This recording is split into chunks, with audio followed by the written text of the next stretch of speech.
seats, Mr. Speaker. Oh, how exciting. Thank you. Et aussi, tout d'abord, je voudrais partager mon temps avec mon collègue et mon ami, l'extraordinaire député de Laval-des-Îles.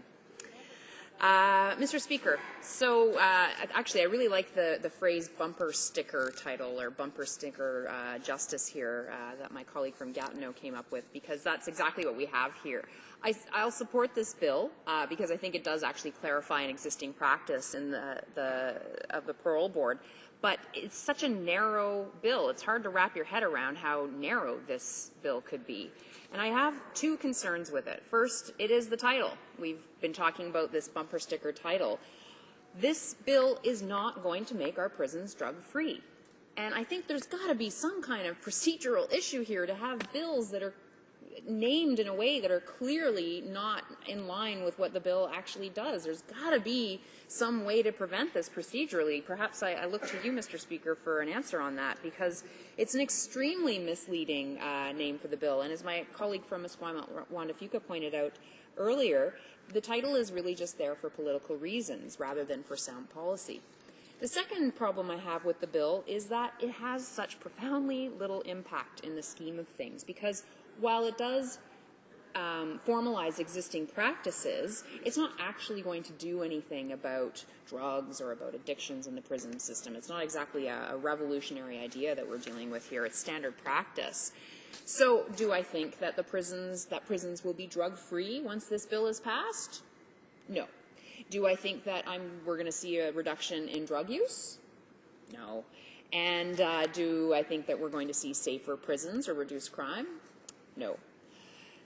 And I think that I'm not alone in thinking this. First of all, when you look at zero-tolerance drug policy, I think you've heard here before some of my colleagues talking about this being an aspirational policy rather than an effective policy response to improve prison safety. And if we look at something like the annual report of the correctional investigator from 2011-2012, the report said, harm reduction, this quote, harm reduction measures within a public health and treatment orientation offer a far more promising, cost-effective, and sustainable approach to reducing subsequent crime and victimization, end quote. This bill does nothing to deal with drugs in prisons in real terms, and it also doesn't deal with the myriad of other problems that we have in the prison system, like overcrowding, or the fact that we aren't engaging in real substantive rehabilitation anymore. So I think that the Conservative tough-on-crime agenda isn't working. I don't think it's tough on crime. I think it's pretty stupid on crime. And if we're going to seriously tackle crime in our communities and safety in prisons, we need to leave behind this outdated tough-on-crime mantra and mentality, and we need to actually look at smart justice. And I think in abandoning that old way of thinking is really about applying simplistic solutions to really complex issues, and it hasn't gotten us very far. You've heard in this House that since 2008, the Conservative government has spent $122 million on tools to try and stop drugs from entering the Canadian prison system. And I know you've heard it before, Mr. Speaker, but it's worth pointing out again, because not only is this vastly more money than exists for addiction and treatment services, and I look to my colleague from Esquimalt-Juan de Fuca, I think it's more than half, around half. That's incredible that we're spending that much more money than we're spending on addiction and treatment services. But the bigger question, because $122 million, that's a lot of money, and it also sounds really impressive. So we have to ask ourselves, is it working? Is it actually doing anything? Well, I don't think so. I think this continues the failed approach to justice, because we're seeing our prison population grow by about 5% a year. By March 2014, the correctional investigator estimates that with new legislation, there will be over 18,600 inmates in our prisons. This is the highest number in Canadian history, and it's unbelievable to me that we keep adding to the number of people who we're putting in prison, when at the same time, when we look at Statistics Canada numbers, in 2012 we reported the lowest crime rate in our country since 1972. I know I think it was the former Minister of Justice or the former Minister of Public Safety, what was his line about unreported crime is increasing? How do we know that? It's unreported. Did I get the right person? I got the right person. I mean, yeah, come on. That's ridiculous. So the crime rate and the severity of crime have been falling since 1991, but the number of people incarcerated, okay, we're not talking about charged, I'm not talking people going through diversion programs, number of people incarcerated and the length of incarcerated is increasing with mandatory minimum sentencing and other government initiatives. More people in our prisons obviously leads to increased double bunking, which, frankly, leads to increased violence, increased gang activity. I know I would be pretty angry if I were double bunked.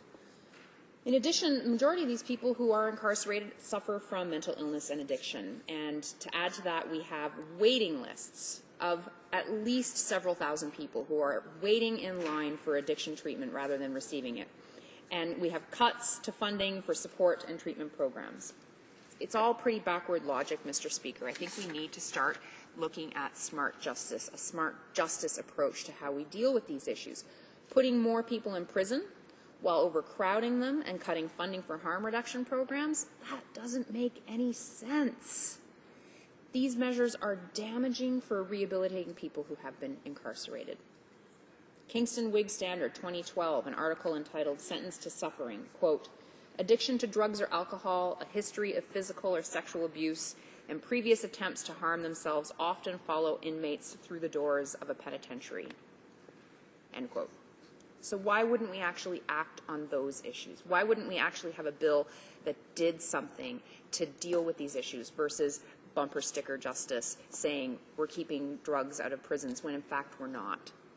The reality of the situation is that you can lock people up, but you can't close the doors on these social issues that will inevitably affect individuals during the time that they're incarcerated and afterwards if they don't get the treatment and the support that they need.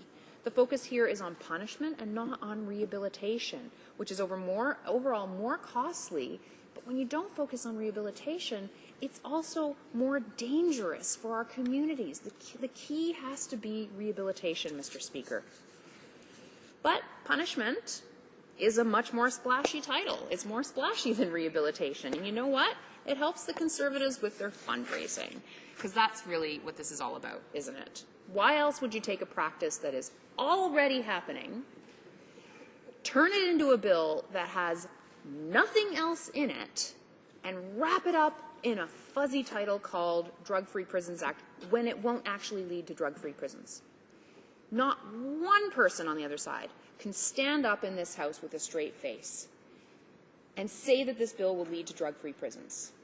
That could be why we've seen such total, utter silence from the other side of the House. They're not standing up to defend this bill. They're not standing up to speak to it or to debate or to talk about whether it's good or bad. They're silent, Mr. Speaker, because they can't stand up and say that this will lead to drug-free prisons, or even stand up and say this will lead to slightly less drugs in prisons. Because you know what? It's enshrining a practice that already exists. It's about scaring Canadians, Mr. Speaker, because I think that fear is a really powerful tool for keeping citizens in line. They're trying to scare us into Conservative submission. They're trying to scare us into donating to their fundraising campaigns. And we saw the same thing with Bill C-2, a bill limiting supervised injection sites in a way that flies in the face of a recent Supreme Court of Canada case. On that same day, we see a website launch saying, keep heroin out of our backyards, with an empty street and a needle and scary black and white photography. It's not a call to action. It's not a call for the community to come together and solve the problem of intravenous drug use. It's to raise money, Mr. Speaker. That's what this bill is all about. That's why we have bumper sticker justice these days. It's a fundraising campaign. I'll leave it with that, Mr. Speaker.